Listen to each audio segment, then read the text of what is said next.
the Jewish population, they have a belief that they have ceremonial impurity. Yes.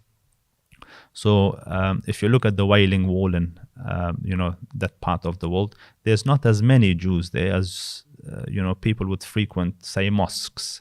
So from Masjid Al Haram, Masjid Al Nabawi, millions of people Kaaba. come into it. That's right. Mm-hmm. Yet the population that visit this is considerably less. That And is one of the Wailing Wall, the temple. yes, the temple. So one of the reasons is why, and the answer is they're considered ceremonially unclean or impure.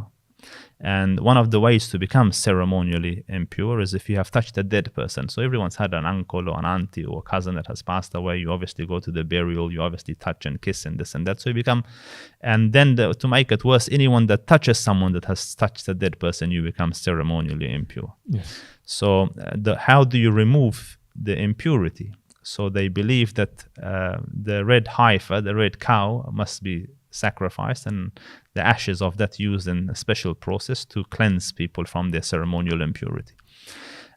So they have been searching eagerly, and there's an actual organization that's responsible for this. Mm-hmm. They have been searching for this red heifer so that they could get the ceremonial cleansing. There's a special cow, you're saying? Yes, there's a special heifer. Yeah, that's right. The cow is heifer is a breed. Yes.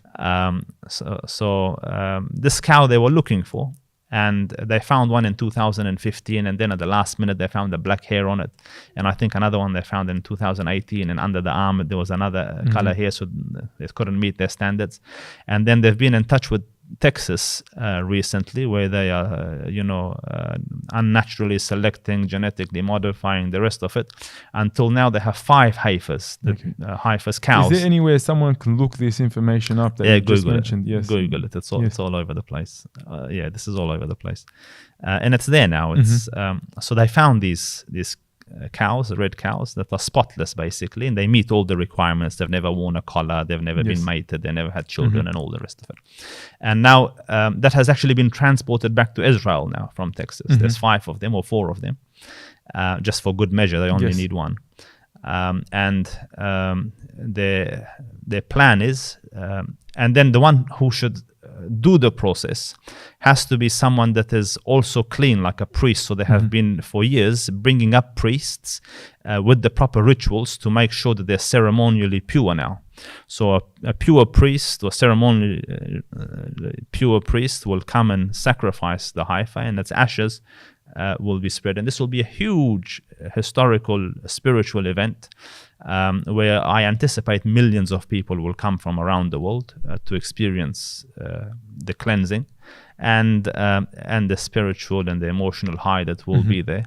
I foresee that, this is just my guesswork, and I could stand corrected on this. I foresee that with millions of people there and the ecstasy that will come with it, then very quickly it can be claimed that people got out of control and they entered the mosque and destroyed the place, and now a temple can be built on top of it. So the verse of the Quran, وَلِيَدْخُلُوا الْمَسْجِدَ كَمَا دَخَلُوهُ أَوَّلَ مَرَّةٍ, as they used to enter it in their multitudes, they will enter it again after the cleansing happens. Second sign. A third sign, وَلِيُتَبِّرُوا مَا عَلَوْا تَتْبِيرًا, and they will destroy whatever you have built up from buildings. So we see these days in Gaza and elsewhere high-rise buildings, and a rocket strikes down the bottom and it comes down to the ground. So long as they're in rain, that's another tafsir of it. So long as they're in rain, during that time they will continuously or regularly be a cause of destruction. So irrespective. So when those 3 things happen, those are the signs. Yes.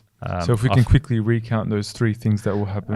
The first, the humiliation of the Muslim, of the local population. Which is happening already. It's been happening for a long time. And the second one is the entering of the masjid again. And the third one, the destruction of whatever has been built up. And in this regard, I feel that it will not be limited to where it is currently. It will expand because the khitab is to the Muslims and whatever you have built up. So I foresee other cities, and we're seeing now the attacks in southern Lebanon and expansion of the war. We're seeing the flattening of Gaza, literally. Flattening of Gaza. I want to make this part clear again, because there are silly people out there. We're discussing prophecy in this instance. And there's margin of error in the way we interpret there things. is, but at the same time, this is not anti-Semitism, because Yes. they'll be keen to do that as well. We are academically, technically unpacking prophecy Within the Quran, within our revelation. Yeah, within our revelation. And nations come and go. So some time ago, there was the USSR, huge bloc, but they're no longer in their current form, or in their previous form. And the Ottomans were existing as no longer. So there's a time nations have a shelf life, after which the system changes, the world changes. And for us, there are certain key moments where nations will undo themselves, and they pretty much undo themselves. Yes.